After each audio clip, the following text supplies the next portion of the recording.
Gold, trusted gold buyers. మీరు తాకట్టు పెట్టిన బంగారాన్ని విడిపించి ఈ రోజు ఉన్న మార్కెట్ ధరకు కొనబడును.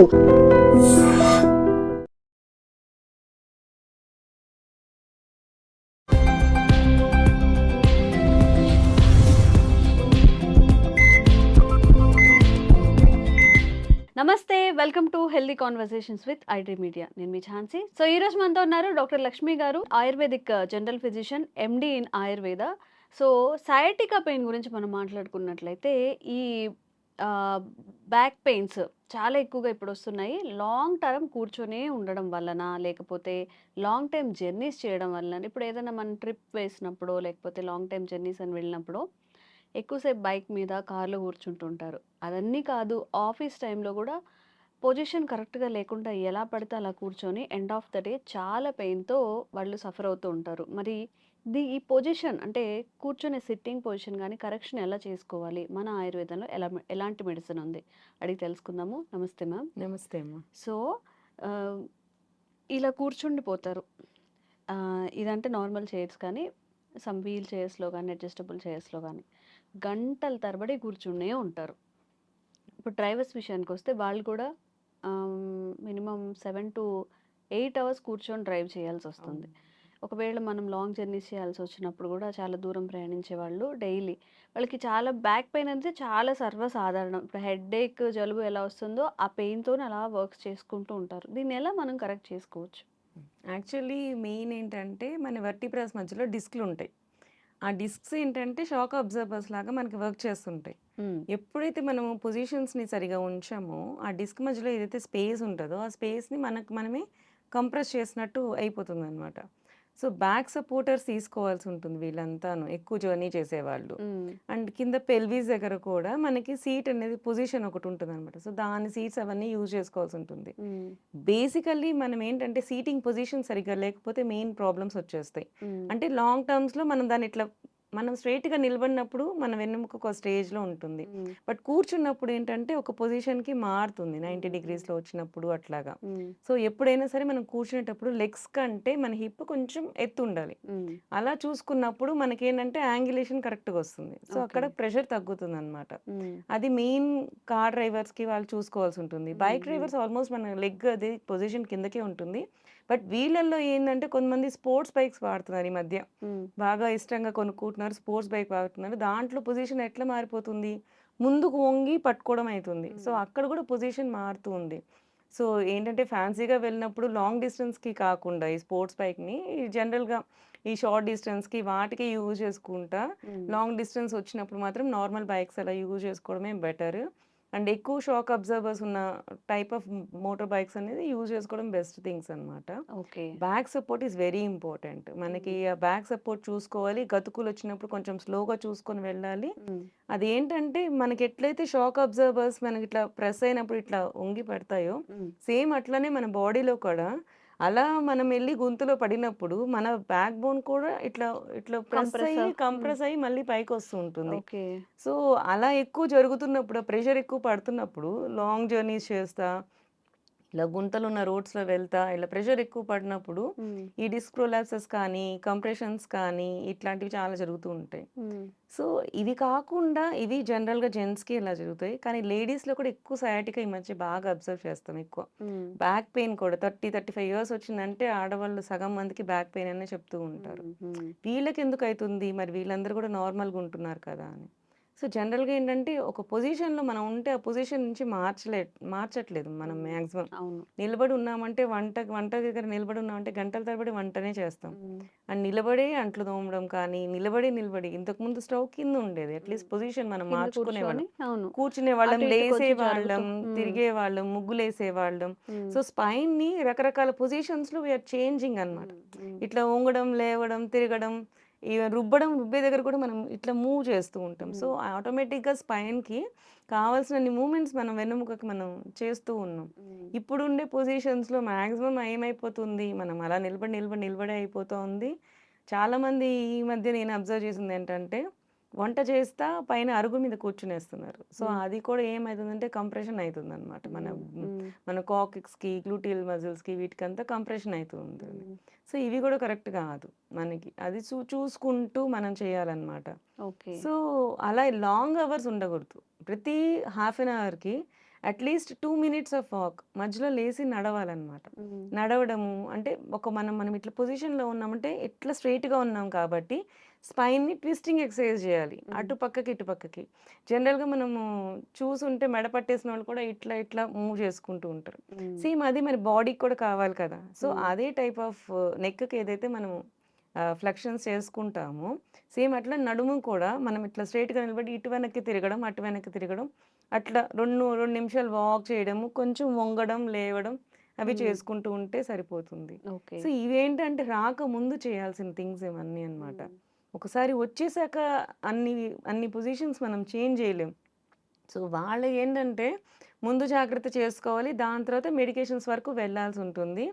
మెడిసిన్స్ తీసుకుంటున్నా సరే చిన్న చిన్న కరెక్షన్స్, చిన్న చిన్న ఎక్సర్సైజ్ చేయడము. మరీ సాఫ్ట్‌గా ఉన్న బెడ్స్ కూడా యూజ్ చేయకూడదు. అలా అని మరీ హార్డ్‌గా ఉన్న వాటి మీద కూడా ప్రెషర్ పడతది. నర్వ్ ఆల్రెడీ రాని వాళ్ళకి అయితే కొంచెం ఇప్పుడే పెయిన్ వస్తుంది. అట్లాంటి వాళ్ళకైతే నేల మీద పడుకోవచ్చు. గట్టి మంచాల మీద పడుకోవచ్చు. కానీ ఆల్రెడీ వచ్చిన డిస్క్ ప్రొలాప్స్ అయిపోయి బాగా బ్యాక్ పెయిన్స్ ఉన్న వాళ్ళు కూడా స్ట్రెయిట్‌గా పడుకున్న బాగా నొప్పొస్తూ ఉంటుంది. ఓకే. వాళ్ళకేమైనా అట్లాంటి సెపరేట్ హా! బెడ్స్ కానీ లేకపోతే అలా బ్యాక్ తీసుకోవాల్సొస్తుందా? బ్యాక్ సపోర్ట్ చూసుకోవాల్సి ఉంటుంది. వాళ్ళకి కూడా కొంచెం నడుము దగ్గర చిన్న పిల్లోస్ పెట్టుకోవడము, హ్మ్. లేకపోతే టవల్ చుట్టేసి నడుము దాన్ని కొంచెము ప్రెషర్ రానీయకుండా చూసుకోవడము ఇవి చేయాల్సి ఉంటుందన్నమాట. ఓకే. ఎస్పెషల్లీ నేను బయటకెళ్ళినప్పుడు ఇద్దరు ముగ్గురిని అబ్జర్వ్ చేస్తా ఉంటాను. ఇట్లా నడుస్తూ ఉంటారు.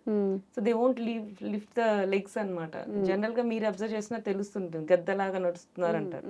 సో ఆయుర్వేదంలో సయాటిక్ అని గృధ్రసి వాతం అంటారన్నమాట.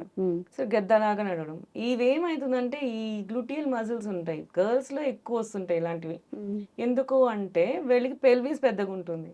జనరల్‌గా మనము వింటుంటాం కదా! పోస్ట్‌మార్టం చేసినప్పుడు ఇది ఫీమేల్ పెల్విస్, ఇది మేల్ పెల్విస్ ఎట్లా కనుక్కుంటారు అంటే మన స్ట్రక్చర్ కొంచెం డిఫరెంట్‌గా ఉంటుంది. జనరల్‌గా మేల్స్ కంటే. సో అందుకని ఏంటంటే ఆ ఎక్స్‌ట్రా వచ్చినప్పుడు ఆ మజిల్ కూడా ఇట్లా వెళ్తదన్నమాట. అండ్ మనకేంటి అంటే సయాటిక్ నర్వ్ అనేది ఒక్కటే నర్వ్ కాదది. జనరల్‌గా 5 నర్వ్స్ కలిపి ఒక నర్వ్ ఫార్మ్ అయితదన్నమాట. అంటే L5, L4, L5, S1, S2, S3 ఈ 5 నర్వ్స్ కలిపి ఇలా వస్తాయి. గ్రద్ద ముక్కులాగా.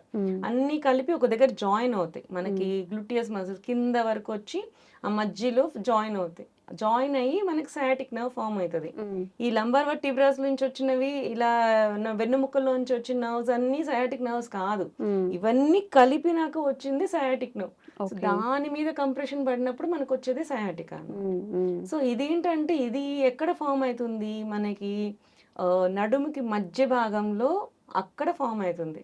సో ఈ కింద మనకి బటక్స్ దగ్గర మధ్యలో ఫార్మ్ అవుతుంది అనమాట. అక్కడ నొప్పి మనకి అక్కడ ప్రెషర్ మనకి కనపడుతుంది. దీంట్లో కూడా ఏమైందంటే పైరిఫార్మిస్ మజిల్ అని ఉంటుంది అనమాట.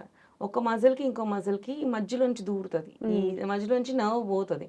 సో మనకేందంటే ఇలా లాంగ్ టర్మ్ కూర్చున్నప్పుడు కూడా ఈ వెనక ఏవైతే హిప్ మజిల్స్ ఉంటాయో మనకి ఈ నడుం దగ్గర మజిల్స్ కింద సీట్ దగ్గర మజిల్స్ ఏవైతే ఉంటాయో వీటిని కూడా మనం ఇంప్రాపర్గా యూజ్ చేయడం, గట్టి వాటి మీద ఎక్కువసేపు కూర్చోవడం, ఇట్లాంటి వాటి వల్ల ఏమైందంటే ప్రెషర్ పడుతుంది. సో ప్రెషర్ పడినప్పుడు కూడా వీళ్ళకి సయాటిక్ నర్వ్ ప్రాబ్లమ్స్ ఎక్కువ వస్తుంటాయి. హుక్స్‌కి కూడా వంటలు చేసి కొంతమంది ఎక్కువసేపు కింద కూర్చొని వంటలు చేసే వాళ్ళకి కూడా ఈ ఒకటే ప్రెషర్స్ ఫార్మ్ పొజిషన్ అవుతాయి. మనం కొంచెం మారకుండా గంటల తరబడి ఒకటేలా కూర్చోవడం, ఒకటేలా జర్నీస్ చేయడం చేయడము, ఒకటేలా నిలబడి చేయడము, కొంచెం మూవ్‌మెంట్ అనేది ఉంటూ ఉండాలి. చేయాలి. ఓకే. సో అలా చేస్తూ ఉన్నప్పుడు మాత్రమే ఈ మజిల్స్ అనేది కంట్రాక్షన్ అవ్వాలి, రిలాక్స్ అవ్వాలి. మధ్యలో మూవ్ చేస్తూ ఉండాలి. ఆ మూవ్ చేస్తూ ఉన్నప్పుడే మనకి సెట్ అవుతూ ఉంటుందన్నమాట. సో ఒక మంచి ఎలా ఉంటుంది ఈ టైప్ ఆఫ్ పెయిన్ అని చెప్పేది ఒక మంచి శ్లోకం చెప్తారు ఆయుర్వేదంలో. స్పిక్ ఊర్వ కటి పృష్టోరు జాను జంగ పదం క్రమాత్ అని చెప్తారు. అంటే నడుము దగ్గర నుంచి కింద దగ్గర నుంచి స్టార్ట్ అయ్యి ఈ పైన కటి దగ్గర నుంచి స్టార్ట్ అయ్యి ఈ వెనక నుంచి వెళ్ళి జాను జంగ అంటే కింద ఈ పిక్కల దగ్గర నుంచి వెళ్ళి పదం క్రమాత్ అంటే పాదం వరకు వచ్చేదాన్ని ఇది గృద్రసి వాతం యొక్క స్పెషల్ పర్ఫెక్ట్ సైన్ అని చెప్పి చెప్తారనమాట. సో ఇది ఎప్పుడూ మనకి ఎలా నర్వ్ వస్తుంది అని చూసి చరక సంహిత సుశ్రు సంహిత వీటిలో పర్ఫెక్ట్గా ఎలా ఉంటుంది నర్వ్ ఇట్లా మీకు పెయిన్ వస్తుంది అని చెప్పి పర్ఫెక్ట్గా చెప్తారండి మనకి. ఓకే. సో ఇవన్నీ ఏంటంటే సయాటిక్ నర్వ్ వరకు ఇట్స్ లేటెస్ట్ స్టేజ్ అనమాట. సో ఎర్లీగా ఫస్ట్ అక్యూట్ స్టేజ్ మనకి 5 స్టేజెస్లో మనకి సయాటికా పెయిన్ కనపడుతుంది. ఫస్ట్ అక్యూట్ స్టేజ్ ముందు నొప్పులు వస్తాయి. యాక్చువల్లీ నడుము నొప్పి వస్తుంది. మనం ఏం చేస్తాం, చిన్న నొప్పే కదా అని చెప్పి అమృతాంజనం రాసేసి మూవ్ అయిపోతూ ఉంటాం మనం జనరల్గా. ఏంటంటే ఆ టైంలోనే సరే ఎక్కడో ప్రెషర్ పడుతుంది మనకి, మాటికి నొప్పి వస్తుంది, ప్రెషర్ పడుతుంది. ఆ స్టేజ్లోనే మనము పోస్చర్ కరెక్షన్స్ చేసుకోవాలి. సో అప్పుడు మనం చేసుకుంటే సర్జరీస్ వరకు వెళ్ళాం. సో నెక్స్ట్ ఏంటంటే L4 దగ్గర వస్తే పెయిన్స్ అట్లా వస్తాయి. L5 దగ్గరకు వచ్చినప్పుడు కొంచెం డ్రాగింగ్ పెయిన్ వస్తుంది. ఇంకా ఈ సయాటిక్ S1 S2 S3 ఇవన్నీ ఫిక్స్డ్ బోన్స్ అన్నమాట. సో దీంట్లో మనకి ప్రొలాప్స్లు కనపడవు కానీ పెయిన్స్ వస్తుంటాయి. ఓకే. ఈ పెయిన్స్ ఏంటి అంటే డ్రాగింగ్ పెయిన్స్ రావడం అవన్నీ ఉంటుంటాయి. వీళ్ళకి ఇంతవరకు కంప్రెషన్ వచ్చి ఆ సయాటిక్ పెయిన్ వరకు వస్తే వీళ్ళకి అసలు బ్లాడర్ కంట్రోల్ కూడా ఉండదు. యూరిన్ పాస్ చేయడానికి వాళ్ళకి ఆపుకోలేకపోతుంటారు, మోషన్ ప్రాబ్లమ్స్ కూడా ఆపుకోలేకపోతుంటారు. ఇది లేట్ స్టేజెస్ అన్నమాట. ఇది సివియారిటీ ఎక్కువ బాగా ఇంకా ఫైనల్ వరకు. సో ఇవన్నీ కూడా ముందే ఆలోచించుకోండి. సో నేను ఇప్పుడు వదిలేసానంటే it leads to that kind of problems. So మనకి ఏంది అంటే ముందే మనం జాగ్రత్త తీసుకొని ఇట్లాంటి చిన్న పెయిన్స్ వస్తున్నాయి, చిన్న డ్రాగింగ్ పెయిన్ వస్తుంది, ఇట్లాంటి స్టేజెస్ లోనే మనం ఎక్సర్సైజ్ చేసుకోవడం, కరెక్ట్ గా ఫుడ్ తీసుకోవడం, మధ్యలో లేసి చేయడం. ఇంకొంతమంది నేను అబ్జర్వ్ చేసింది ఏంటంటే నొప్పి వస్తుంది కదా అని చెప్పి అవాయిడ్ చేస్తుంటారు. ఏ ఎక్సర్సైజ్ అయినా చేయి, నీకు నొప్పులు వస్తాయి, నువ్వు జిమ్కి వెళ్ళు, దేనికన్నా వెళ్ళు, వాక్ చేయి, ఏదన్నా చేయి, నొప్పులు వస్తాయి. కానీ నొప్పులు వస్తున్నాయి నువ్వు చేయడం మానేసావు అనుకో, ఒకటి స్టిఫ్నెస్ పెరుగుతుంది. ఎప్పుడు అక్కడ వరకు వెళ్ళొద్దు. అప్పటి వరకు వెళ్ళామంటే నీ గెయిట్ మారిపోతుంది. గెయిట్ అంటే మీన్స్ అదే నడక మారిపోతుంది. నడక ఇలా వచ్చేస్తుంది. చాలా మంది మన ఆడవాళ్ళు మనం అబ్జర్వ్ చేసి ఉంటాం, వాళ్ళు ఇట్లా నడిచేస్తా ఉంటారు, నడుము స్టిఫ్నెస్ వచ్చేస్తుంది. వంచారంటే నొప్పి వచ్చేస్తుంది. ఇంకా ఆ స్టేజ్ వరకు ఏంటి అంటే ముందు వాళ్ళు ఎందుకు ఆ గెయిట్ మారుతుంది అంటే మనం వంచి నడిస్తే నొప్పి వచ్చేస్తుంది కాబట్టి ఆ వంగడాన్ని మనం మేనేజ్ చేసుకుంటూ దాన్ని వాళ్ళు ఆటోమేటిక్ గా మూవ్ చేసేస్తారు. అలా లాంగ్ టర్మ్ చేయడం వల్ల ఏంటంటే అది స్టిఫ్నెస్ వచ్చేస్తుంది. ఇంకా దాని తర్వాత ఆ స్టేజ్ కి వచ్చాక మళ్ళీ బ్యాక్ కరెక్షన్ అనేది మనం చేయలేం. ఇంకా దాని తర్వాత వాళ్ళకి సర్జరీస్ చేసినా కూడా మనం బ్యాక్ కరెక్షన్ చేయలేము. దాన్ని చేసినా కూడా కాంప్లికేషన్స్ ప్రాబ్లమ్స్ వస్తాయి. సో ఏదైనా సరే అంత స్టేజ్ వరకు రానియకుండా ముందు నుంచి కంట్రోల్ అవన్నీ చేసుకొని బ్యాక్ పెయిన్ గురించి మనం పర్ఫెక్ట్ గా తీసుకుంటే చాలా బాగుంటుందండి. Okay ma'am. అయితే ఇప్పుడు ఆయుర్వేదంలో మనకి చాలా మంది ఏంటంటే ఏ టాబ్లెట్ వేసుకున్నా సైడ్ ఎఫెక్ట్స్ అనేవి తప్పకుండా ఉంటాయి. అల్లోపతిలో ఆ సైడ్ ఎఫెక్ట్స్ లేకుండా ఆయుర్వేదంలో ఈ సయాటికా పెయిన్ కానీ బ్యాక్ పెయిన్ కానీ తగ్గించే మెడిసిన్ ఏముంది? జనరల్ గా ఏంటి అంటే ఏరెండమూలు వృష్యవాత హరాణం అని చెప్తారు. మనకి ఆయుర్వేదంలో ఒక్కొక్క దానికి అగ్రద్రవ్యం అని ఉంటది అనమాట. అంటే బెస్ట్ డ్రగ్ అని చెప్పి కొన్ని డ్రగ్స్ ఉంటాయి. వీటిల్లో ఒకటి ఏంటంటే ఆముదపు వేర్లు. సో జనరల్గా ఏంటంటే ఆముదం తాగుతారు, ఆముదం గింజల నుంచి తీసింది కూడా. సో ఆముదం తాగితే కొంతవరకు యాంటీ ఇన్ఫ్లమేటరీ ఉంటాయి. జనరల్గా పెయిన్ కిల్లర్స్ ఏదైతే ఎఫెక్ట్ ఇస్తుందో సేమ్ అవే ఎఫెక్ట్స్ మనకి ఆ యాంటీ ఇన్ఫ్లమేటరీస్ కూడా ఈ డ్రగ్స్ నుంచి వస్తాయి. చాలా వరకు వీటి నుంచి ఎక్స్ట్రాక్ట్ చేసి కూడా కొన్ని క్యాప్సూల్స్ తయారు చేస్తూ ఉంటారు అనమాట అలోపతి వాళ్ళు కూడా. కెమికల్ కాన్స్టిట్యూయెంట్స్ కొన్ని వీటి నుంచి డోపమైన్ కానీ ఇవన్నీ కూడా కొన్ని ప్లాంట్స్ నుంచి కూడా ఎక్స్ట్రాక్ట్ చేస్తారు. సో దాని ఈక్వలెన్సీ ఉన్న డ్రగ్స్ ఏంటి అంటే అప్పుడు మనకు ఎరెండమూలం చెప్పచ్చు. జనరల్గా ఏంటంటే అందరూ అంటారు ఆముదం తీసుకుంటే మోషన్స్ అయిపోతాయి, నాకు కడుపులో నొప్పి వచ్చేస్తుంది, తిప్పేస్తుంది అని. ఆయుర్వేదంలో అగ్రద్రవ్యం చెప్పింది ఏంటంటే ఆయిల్ కాదండి, మూలం. సో ఆముదపు వేర్ల నుంచి తయారు చేసిన కషాయాన్ని మనం యూజ్ చేస్తే అది equivalent to anti inflammatory tablets ఏవైతే ఓవరాన్స్ అట్లా ఉన్నాయో వాటికి ఈక్వలెంట్ గా వర్క్ చేస్తాయి. ఇప్పుడు నేను ఎక్కడికి వెళ్ళి ఆముదం చెట్టు తీసుకురాను మేడం అని అడుగుతా జనరల్ గా. సో ఇట్లాంటి వాటికి ఏంటంటే ఏరెండ క్వాదం అని మనకి దొరుకుతుంది, ఏరెండమూల క్వాదాలు అని చెప్పి ఆయుర్వేదంలో దొరుకుతాయి షాప్స్ లో. అవి మరి దశమూల క్వాదం కూడా ఉంటుంది. దశమూలాలు అంటే మనకి అంటే ఈ ఉన్నాయి కదా మర్రి చెట్టు ఇలాంటివి, అలాంటి చెట్లు అట్లా స్పెషల్ చెట్లు ఉంటాయి యాంటీ ఇన్ఫ్లమేటరీ, దశమూలాలు చేస్తారు దాంతో, దాని కషాయం చేస్తారు. దాంట్లో కూడా మనకి ఈ ఆముదం ఉంటుంది కదా, ఒక 4-5 చుక్కలు అందులో వేసేసుకొని మనం తాగితే అది పెయిన్ కిల్లర్ గా కూడా బాగా పనిచేస్తుంది. ఓకే. సో ఇట్లాంటి చిన్న చిన్న రెమెడీస్ చేసుకోవడం, ఇన్ జనరల్ గా మనకి తెలుసు కదా ఇవి పారిజాతం ఆకుల్ని అది కషాయం చేసుకోవడం, ఇవన్నీ ఏంటంటే పెయిన్ కిల్లర్స్ కి ఆల్టర్నేట్ గా పనిచేస్తాయి. ఒకసారి మొత్తం డిస్క్ ప్రొలాప్స్ అయిపోయింది, పెయిన్ వచ్చేసిందంటే దాని కంప్లీట్ కరెక్షన్ అయితే చెయ్యదు. అది కరెక్షన్ చేసుకోవాలంటే ముందు మన పొజిషన్ ని కరెక్షన్ చేసుకోవాలి, మన లైఫ్ స్టైల్ ని చేంజెస్ చేసుకోవాలి. ఇంకా హయ్యర్ స్టేజెస్ వచ్చినప్పుడు దానికి ఇంకా మనం కట్టి వస్తీ అవన్నీ చేసుకోవాల్సి ఉంటుంది. ఒకసారి ప్రాబ్లం వచ్చేసింది అంటే అప్పుడు మాత్రం మళ్ళీ ట్రీట్మెంట్ వైజ్ గా చేసుకోవాల్సి ఉంటుంది. ఇప్పుడు ఏదైనా మసాజెస్ అని అలా చెప్తూ ఉంటారు, అలా ఏమైనా ఉంటాయేమో బ్యాక్ పెయిన్ కి? ఉంటాయి. జనరల్ గా ఏంటి అంటే మనకి కటి వస్తీ అవి చేస్తాం. మనకి ఎక్కడైతే మనకి వాపు వచ్చింది జనరల్ గా ఉంది అనుకున్నప్పుడు అక్కడ మనం పిండి కట్టు లాగా వేసి ఆయిల్ పోస్తూ ఉంటాం. సో అదేంటంటే ఆ హీట్ వల్ల కొంచెం రిలాక్స్ అవుతుంది, వాపు కానీ నర్వ్ మీద ప్రెషర్ కానీ రిలాక్స్ అవుతుంది, ఆటోమేటిక్ గా రిలీజ్ అవుతుంది అనమాట. సో అట్లా చేస్తుంటాం. అవి కాకుండా వస్తువులు కూడా ఇస్తుంటాం. చాలా మంది అడుగుతుంటారు ఎనిమాస్ ఎందుకు ఇస్తారు మీరు, బ్యాక్ పెయిన్ వస్తుంటే ఎనిమాస్ ఇచ్చినందువల్ల యూజ్ ఏంటి అని. సో ఇక్కడ నేను ఒక చిన్న లాజిక్ చెప్తాను. జనరల్ గా మీరు ఎప్పుడైనా మోషన్ ని ఆపేసుకొని ట్రై చేస్తే ఖచ్చితంగా మీకు పిక్కలు నొప్పి వస్తుంది, అబ్జర్వ్ చేస్తుంటే కరెక్ట్ గా. మరి ఏంటి ఎక్కువసేపు మనకి వెళ్ళడానికి అవ్వలేదు మనకి అనుకుంటే మనకి పిక్కలు నొప్పి వస్తుంది. మరి మోషన్ ఆపేసుకుంటే పిక్కలు ఎందుకు నొప్పి రావాలి, ఇక్కడ కాళ్ళ దగ్గర ఎందుకు నొప్పి రావాలి? సో ఇక్కడ వేస్తే పొట్టలో నొప్పి బ్యాక్ పెయిన్ రావాలి, మరి కింద వరకు ఎందుకు నొప్పి వస్తుంది? ఎందుకంటే అక్కడ మన కాడ ఈక్వినా అని చెప్పి మనకి నర్వ్స్ అన్ని ఎండ్ అయిపోతాయి. ఒక స్టేజ్ కి స్పైన్ అంతా వచ్చేసి మొత్తం నర్వ్స్ అన్ని ఎండ్ అయిపోతాయి. అక్కడ ప్రెషర్ పడుతుంది. ఆ ప్రెషర్ పడినప్పుడు అక్కడి నుంచి వచ్చే నర్వ్స్ ఎక్కడికి వెళ్తాయి, కాళ్ళకి వెళ్తాయి. సో కాళ్ళ దగ్గరికి వెళ్ళినప్పుడు ఈ పిక్కల దగ్గరికి కాళ్ళ దగ్గరికి ఈ నొప్పులు వస్తాయి. సేమ్ అలాగే కాన్సెప్ట్ లో మనం ఏంటంటే ఆయిల్స్ ని కషాయాలని మనం ఎనిమాస్ ద్వారా ఇస్తాం అనమాట. దానివల్ల ఏంటంటే అక్కడ ఏదైతే వాపులు ఉన్నాయో ఆ నర్వ్స్ మీద ప్రెషర్ పడుతున్నా వాపులు ఉన్నా కానీ దాన్ని రిలాక్స్ చేస్తాయి. సో అట్లా ఈ ఎనిమాస్ అనేది మనకి బాగా వర్క్ చేస్తాయి అన్నమాట, ప్రాబ్లమ్స్ రాకుండా. ఈవెన్ ప్రెగ్నెన్సీలో కూడా మన యూట్రస్ మజిల్ ని రిలాక్స్ చేసి బేబీ మంచిగా రావాలంటే ముందు ఎనిమా ఇస్తారు. ఎందుకంటే ఆ మోషన్ ప్రెషర్ అనేది దాని మీద పడకుండా అది రిలాక్స్ చేస్తుంది అండ్ ఈ నర్వ్స్ ని కూడా స్టిమ్యులేట్ చేస్తుంది.